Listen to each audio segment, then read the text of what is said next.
Hello, everybody. Scott Golden here with the Mid-South Wrestling Review for the 16th of July, 1983. And we continue our foray through this time in Mid-South. And ultimately, it is going to be the continuation of a really good time in the area. Again, you still got unfinished business between Duggan and DiBiase. And obviously that is the forefront. Also, the Dog and Butch Reed have not squared off completely. The rise of Magnum Ta and so much more in the area on a consistent basis. And obviously we kind of continue to go through that run. And we are lucky to be able to do that. And if you're new here, just a quick note, there is a Mid-South series. There is a series for the world-class organization. As long as I have the time, energy, and the ability to do this in between work, I will be doing as many old-school series as we possibly can.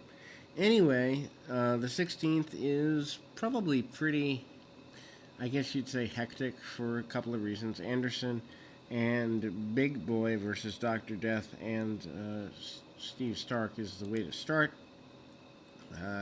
Not exactly, you're not going to write home about this match. Anderson and Big Boy Williams. Big Boy Williams isn't a guy I've seen before, and I don't know why he's called Big Boy. Dr. Death Steve Williams, though, is here, and we see his return a little bit, I don't want to say premature, but it's, there's some challenges to his return, to say the very least. In terms of just, I don't know that they've found the right placement for him. Anderson goes down like a pro and gets hip tossed and bounces around like $1,000,000. Stark is very much willing to go right at it. Big Boy comes in and takes over on Stark, and we see the team of Anderson and Big Boy pretty aggressive here. I think it's the first time I've seen Anderson do the front falling suplex, and he manages to, could have gotten a pin, but instead sends his guy across the bottom rope. Big leg drop by Big Boy Williams, and a 1 count there. And again, several shots, and the tackle by Williams in the corner, ultimately going right at things, and again an Irish whip and a big kind of football tackle, chop block type thing along the way. Some rather big drop kicks and a big back body drop, and Williams with a chop block again. Williams really showing that power and aggression that he becomes known for. He hits the Oklahoma Stampede for what seems to be the first time, and hits the running nature across the ring. Highlights of Kamala against vsernesto and Ratte. Not really much to the match. I believe this looks like a WCCW world-class ring, and Kamala manages to, take out both guys, chops, punches, kicks, and the kind of the double goozle thing. He obviously manages to hit a big splash, and that's a pretty big deal. Then we go to King Kong Bundy and Art Cruz. Big surprise here. Bundy is obviously victorious. Forearms and the basics across the spine. He sends his opponent into the ropes. Opponent ducks a couple of clotheslines and comes back, hits Bundy with a couple of forearms. Not exactly a place that you want to be with Bundy, but, and I've got to take this. As mentioned, Bundy versus Art Cruz is, a relatively simple, simplistic contest, and, Bundy gets his shots in. Cruz manages to duck a few clotheslines, hits a couple of shots, and Bundy is dominant again with forearms. Again, Bundy uses his size very well, not to be surprised there, and Cruz does do a little duck and dodge. Cruz has been around long enough where he can catch Bundy with a couple of shots and people take it somewhat seriously. A running kind of power slam fall combination is here, and Bundy gets a win off of that. Zukov and Rogers versus Jim Duggan and Magnum Ta. Duggan and Ta is an intriguing team to me. Buck Zumhoff and Rip Rogers, intriguing for other reasons. I wonder, looking forward, since I'm only about maybe another month or so into this, whether Rogers becomes affiliated with Skandor Akbar at a point in the future. Anyway, big hip toss out of the corner, and Duggan kind of goes there to a toss to the outside, and ultimately we see a big hip toss and some drop kicks from Magnum Ta. Ta really on top of things here. Irish whip and misses the duck, and again with a drop kick right under the chin. Some deep arm drags, and Duggan tags in. He goes in the nature of kind of getting things going in a more positive direction, and a big shot. And then we see Magnum Ta kind of taking things in a more directed way. Duggan comes back in, brawling with Rogers a bit. Big back body drop sends him up into the corner, and the atomic drop followed by the football tackle from Duggan. Atomic drop, Ta football tackle Duggan in victory for your babyface team. Next up is Ted DiBiase and him entering the ring. He is kind of there.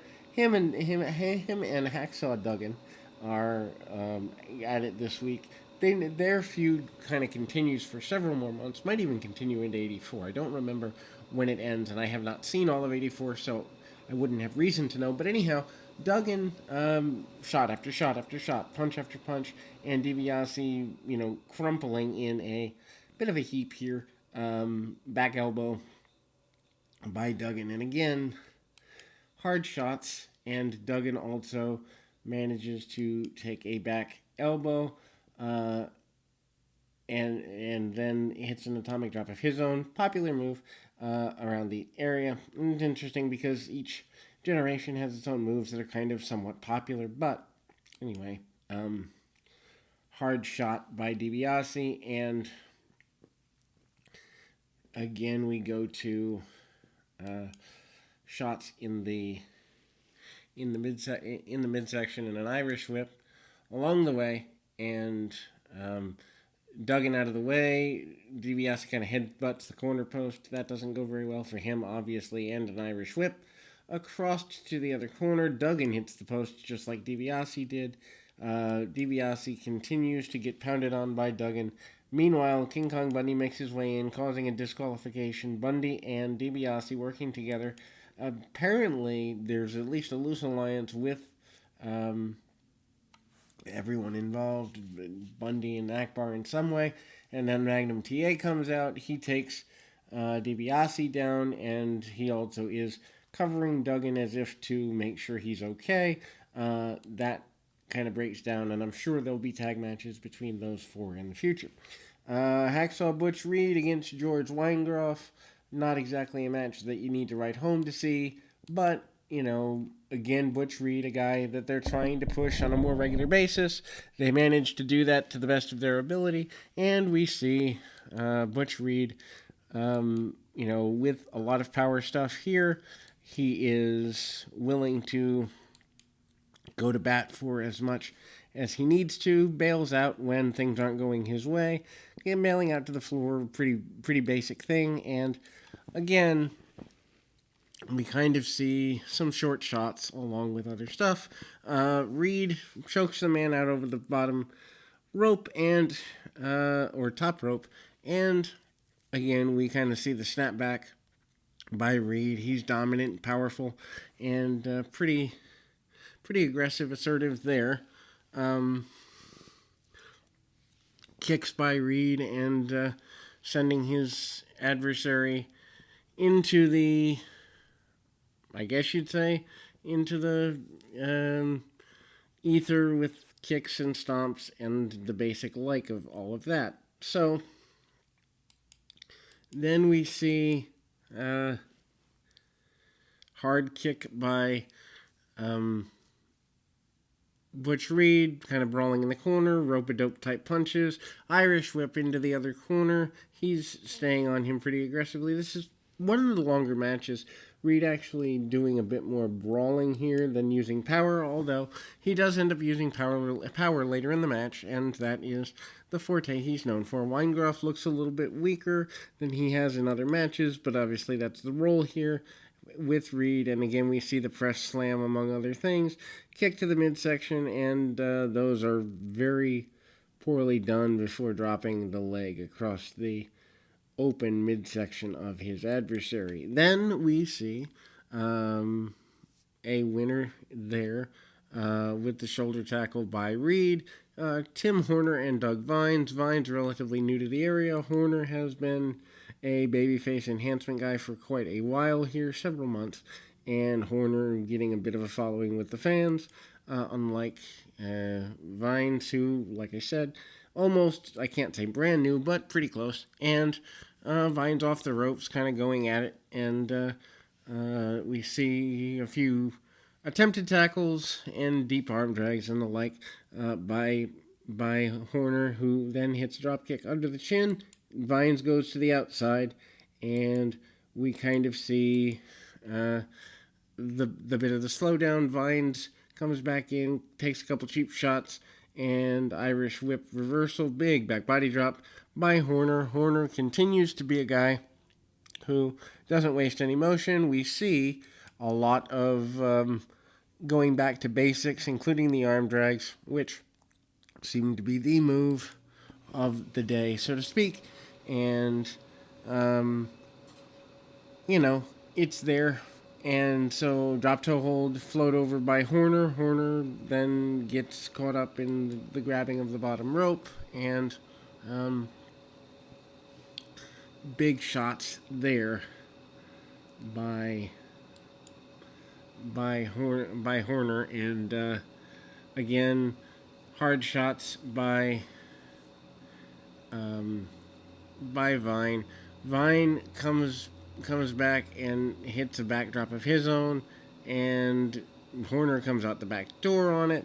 So obviously Tim Horner can take a bit more punishment than a lot of people realize. There's press for him, and he gets the victory. Mr. Wrestling 2 and Tony Zane are going to close the program. They most likely, I don't think, had a finish, as I seem to recall, because they only had about 3 minutes or so to go in the program.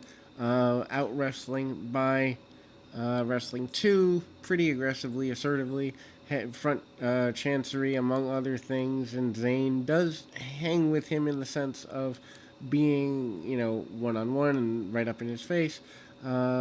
Wrestling 2 hits a short knee lift, but not the finish style. Then we see him get some ride time with a side headlock. He does not like to waste motion, and we again see him kind of moving things forward in a direction that is positive for him almost always. And again, Wrestling 2 has been a fixture in the territory for a couple of years, on and off, mostly on, up and over the hip, and an atomic drop, or it looks like an atomic drop into a back suplex, and then the running knee lift actually does get the finish right before they go off the air. 1, 2, 3, and Mr. Wrestling 2 is victorious. We will be back with more from the month of July right after this.